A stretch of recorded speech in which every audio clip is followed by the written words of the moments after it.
Dictation शुरू होगा 5 second बाद।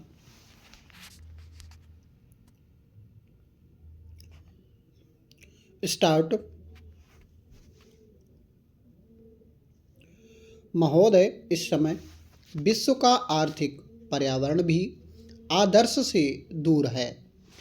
केंद्र और राज्य दोनों स्तरों पर सरकार की राजकोषीय स्थिति काफ़ी नाजुक है।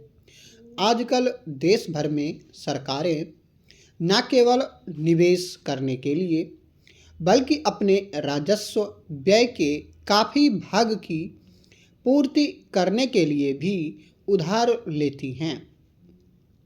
यह एक अधारणीय स्थिति है तथा इससे वांछित स्तरों तक सार्वजनिक निवेश जुटाने की हमारी योग्यता गंभीर रूप से प्रतिबंधित होती है।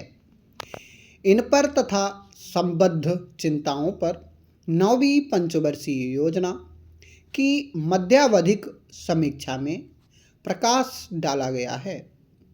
हमने इन चिंताओं को ध्यान में लाने के प्रयास किए हैं तथा सुधारात्मक कार्रवाई प्रस्तावित की है। आप केंद्र और राज्यों में जीडीपी की दृष्टि से योजना परिव्यय के अनुपात में सतत रूप से गिरावट देख सकते हैं। केंद्र के मामले में यह गिरावट बहुत अधिक है। परिणाम स्वरूप हम अपने भविष्य के लिए पर्याप्त रूप से निवेश नहीं कर रहे हैं और न ही दुर्भाग्यवश हम अपनी विद्यमान परिसंपत्तियों का पर्याप्त रूप से अनुरक्षण कर रहे हैं। कृषि, व्यापार और उद्योग में बहुत से नियंत्रणों का बने रहना, बुनियादी ढांचे में निजी निवेश का प्रवाह भी आशाओं से कम है और इससे भी अधिक महत्वपूर्ण यह है कि संस्थागत ढांचा और वितरण प्रणाली हमारे विकास की गति में बाधा डाल रहा है। निवेश में वृद्धि, कार्यकुशलता में वृद्धि साथ साथ होनी चाहिए। क्षेत्रीय संरचना में निर्धारित विकास दर तथा परिवर्तनों के लिए निवेश दर में 30.32% तक की महत्वपूर्ण वृद्धि की जरूरत है। मैं इस बात पर बल देना चाहूँगा कि न तो विकास लक्ष्य और न ही कल्याण के सामाजिक संकेतकों की प्राप्ति मात्र संसाधनों की मात्रा से प्राप्त की जा सकती है।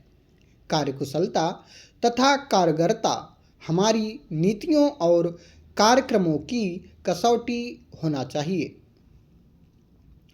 राज्यों के सरकारी खर्च की संरचना गिरावट दर्शाती है।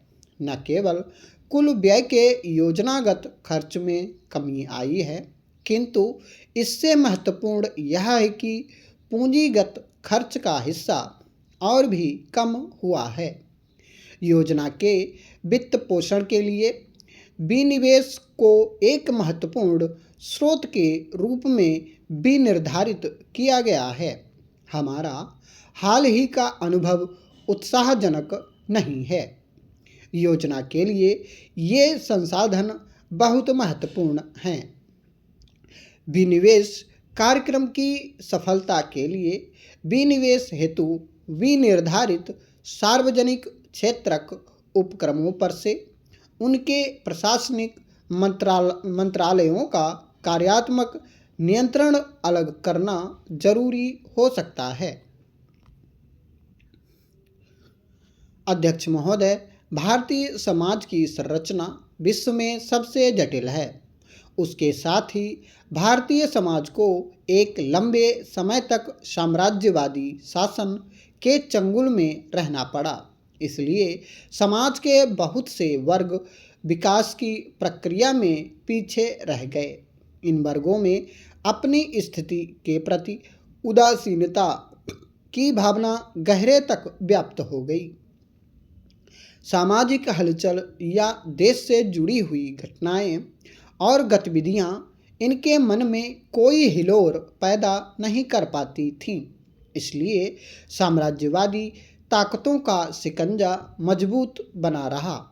भारतीय राष्ट्रीय आंदोलन के सूत्रधारों ने इस तथ्य को अच्छी तरह से समझ लिया कि भारतीय समाज के पिछड़ेपन और गुलामी के मूल में निहित है समाज के बहुसंख्यक समुदाय की उदासीनता।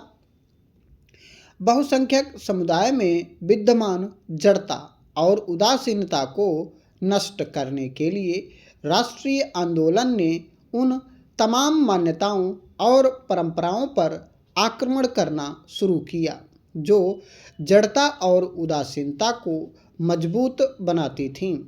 इस वास्तविकता को उन्होंने समाज के उदासीन वर्गों को समझाने की शुरुआत की। इससे जहां एक ओर सामाजिक एकीकरण की प्रक्रिया शुरू हुई, वहीं समाज के विभिन्न वर्गों में नई आशाओं और अपेक्षाओं का उदय हुआ। वे राष्ट्रीय आंदोलन की मुख्य धारा के हिस्से बने, जिसकी परिणति राजनैतिक स्वतंत्रता में हुई। संयोग से जो राष्ट्रीय आंदोलन के कर्णधार थे, उनमें से लगभग अधिकांश आधुनिक भारत के संविधान निर्माता भी बने। चूँकि उन्हें भारतीय सामाजिक संरचना की जटिलताओं की गहरी समझ थी, इसलिए उन्होंने विकास प्रक्रिया में उपेक्षित वर्गों और समूहों को जहां एक ओर कानून, समता और समानता का मौलिक अधिकार दिया, वहीं उनके लिए आगे बढ़ने हेतु विशेष प्रावधान किए। विशेष प्रावधानों के तहत जहां एक ओर बच्चों के समुचित विकास की गारंटी देने वाले कानून बनाए गए, वहीं उनके शोषण और उन पर होने वाली ज्यादतियों से उन्हें मुक्ति दिलाने के लिए भी कानून बनाए गए तथा विद्यमान कानूनों में नई व्यवस्थाएं करके उन्हें अधिक कड़ा बनाया गया। यही कारण है कि हमारे यहाँ बाल दास्ता के विरोध में आज अनेक अभियान और आंदोलन चल रहे हैं। बहुत से बच्चों की जिंदगी में आशा और विश्वास के नए आलोक का प्रसार हुआ है। समाज में दायित्व बोध की भावना भी धीरे धीरे विकसित हो रही है। महिलाएं भी देश की आधी जनसंख्या होने के बावजूद विकास प्रक्रिया के सीमांत पर थीं।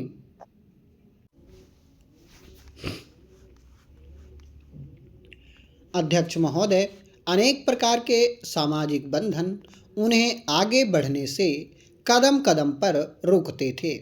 मान्यताओं और परंपराओं के कारण उन पर तरह तरह के अत्याचार किए जाते थे। इन सब से उन्हें संरक्षण प्रदान करने के लिए अनेक नए कानून बनाए गए, पुराने कानूनों में संशोधन किए गए। बच्चों और महिलाओं के समुचित विकास और उन्हें सुरक्षा और संरक्षण प्रदान करने की दृष्टि से संविधान में जो कानूनी प्रावधान किए गए, उनमें समय और स्थिति की मांग के अनुरूप समय समय पर परिवर्तन भी किए गए। इन परिवर्तनों का ही परिणाम है कि आज भारतीय स्त्रियां प्रत्येक क्षेत्र में अग्रणी हैं। स्त्रियों पर होने वाले अत्याचारों और ज्यादतियों के विरुद्ध जहां पहले कोई स्वर सुनाई नहीं देता था, यदि कोई स्वर कभी फूटता भी था तो उसकी गूंज नहीं सुनाई देती थी। अब स्थिति बहुत बदल गई है। अन्याय और शोषण के विरुद्ध संगठित और असंगठित दोनों ही प्रकार का प्रतिरोध एक साथ देखने को मिलता है। केंद्रीय समाज कल्याण बोर्ड अपने स्थापना काल से महिलाओं और बच्चों के समुचित विकास के लिए समर्पित और प्रतिबद्ध है। इस प्रतिबद्धता का ही परिणाम है कि बोर्ड की लगभग सभी गतिविधियां इन दोनों पर केंद्रित हैं।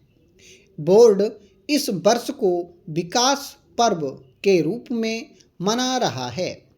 इस विकास पर्व के दौरान महिलाओं और बच्चों की जिंदगी से जुड़े विकास संबंधी अनेक मुद्दे बोर्ड विभिन्न मंचों से उठाएगा। स्टॉप।